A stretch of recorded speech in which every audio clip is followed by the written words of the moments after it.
हिमाचल में भ्रष्टाचार के मुद्दे पर उच्च नौकरशाह आमने सामने। सीएस संजय गुप्ता ने पूर्व 2 मुख्य सचिवों और पूर्व रेरा चीफ पर लगाए गंभीर आरोप। सीएम को पत्र लिख प्रबोध सक्सेना को पद से हटाने की मांग की। हिमाचल प्रदेश में सोनल स्थित चेस्टर हिल में भ्रष्टाचार के आरोपों से घिरे मुख्य सचिव संजय गुप्ता ने सफाई दी है। खुद को निर्दोष बताते हुए हिमाचल सरकार के पूर्व 3 मुख्य सचिव पर गंभीर आरोप लगाए।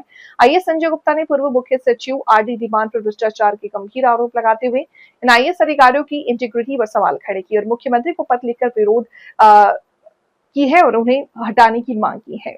इशूड है भारत सरकार द्वारा 330 करोड़ का मसला है। प्रोसिक्यूशन सैंक्शन इशूड है, उसकी इंटीग्रिटी डाउटफुल है।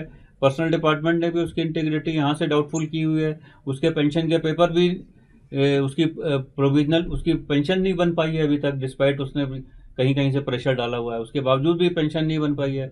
अब उसकी जो अपॉइंटमेंट हुई है वो उसके बारे में सीएम साहब ने बोला कि इस तरह के जो इरेगुलर डाउटफुल इंटीग्रिटी वालों की होगी उनको कैंसिल किए जाएंगे।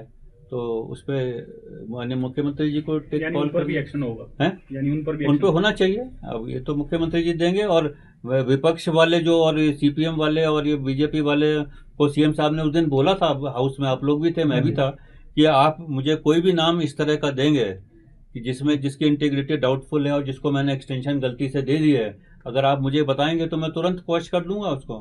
लेकिन मेरे हिसाब से अभी तक तो बीजेपी वालों ने माननीय मुख्यमंत्री को इनका केस नहीं भेजा है। अगर वो बीजेपी वाले मेरे पे उंगली उठा रहे हैं तो सत्ती जी ने ही ये प्रश्न उठाया था, उसी के जवाब में मुख्यमंत्री ने कहा था। सत्ती जी ने मेरे खिलाफ तो मुझे उम्मीद है कि वहां पर ये सत्ती जी उनका नाम भेजेंगे प्रबोध सक्सेना का मुख्यमंत्री को पत्र लिख के, अगर लिख देंगे तो माननीय मुख्यमंत्री जी कार्रवाई करेंगे। और संजय जी आपने एक हायरार्की बनी हुई है सर्विस में कि इसी केस में मैं आपको बताऊं, चेस्टर हिल में तहसीलदार ने जो रिपोर्ट दी थी वो उसमें लिखा था कि कोई वायलेशन नहीं है।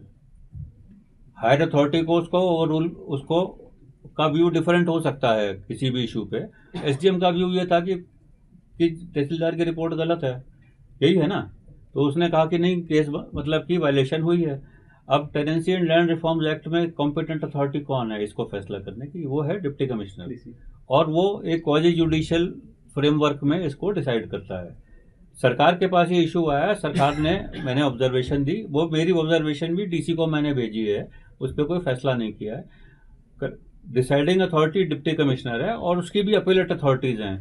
डीसी का ऑर्डर अगर किसी कोई ग्रीवांस है तो वो कमिश्नर के पास जाएगा, फिर एफसी के पास जाएगा, फिर हाई कोर्ट में जाएगा या फिर सुप्रीम कोर्ट में जाएगा। तो मेरी अगर कोई ऑब्जर्वेशन है, आप अगर चिट्ठपत्र को पढ़ेंगे जो मैंने भेजा है, जो उसने कागज लगाए हैं कंप्लेनेंट ने, उसमें भी मैंने ऑब्जर्वेशन दी है, कोई मैंने फैसला नहीं, ये नहीं बोला डीसी को कि आप इसको कंक्लूड कर दो। तो ये हायरार्की है, हर आदमी का लीगल व्यू अपनी नॉलेज के हिसाब से होता है।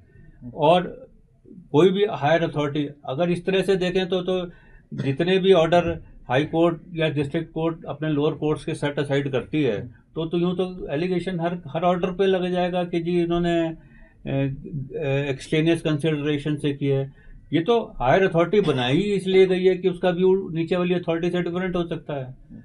तो ये एक हायरार्की का है। यहाँ तक नंबर 2 आपने बोला नक्शे पास करने वाला। नक्शे पास करने वाला जो इशू है ये मेरे से मच पहले से चल रहा था और ये चल रहा था। ये इस पे फैसला मेरे देवेश कुमार जी ने किया था और देवेश कुमार जी का फैसला कमिश्नर ने वायलेट किया, उसको रिटन ऑर्डर को मानने से इनकार कर दिया। तो इसलिए वो पार्टी फिर मेरे पास आई कि भाई देवेश कुमार जी का ऑर्डर या तो चैलेंज होना चाहिए हाई कोर्ट में या फिर मानना पड़ेगा कमिश्नर को। 2 ही सोल्यूशन है उसके पास। वो ये नहीं कह सकती लेडी कि वो मैं इसको नहीं मानूंगी।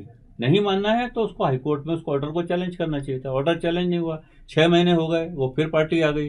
तो हमने तो यही बोला कि जो पीछे देवेश कुमार जी ने ऑर्डर किया था उसको आपको मानना पड़ेगा। तो देवेश कुमार जी का ऑर्डर को हमने उसको कहा इम्प्लीमेंट करने के लिए। आपने 2 पूर्व सीपीएस की जो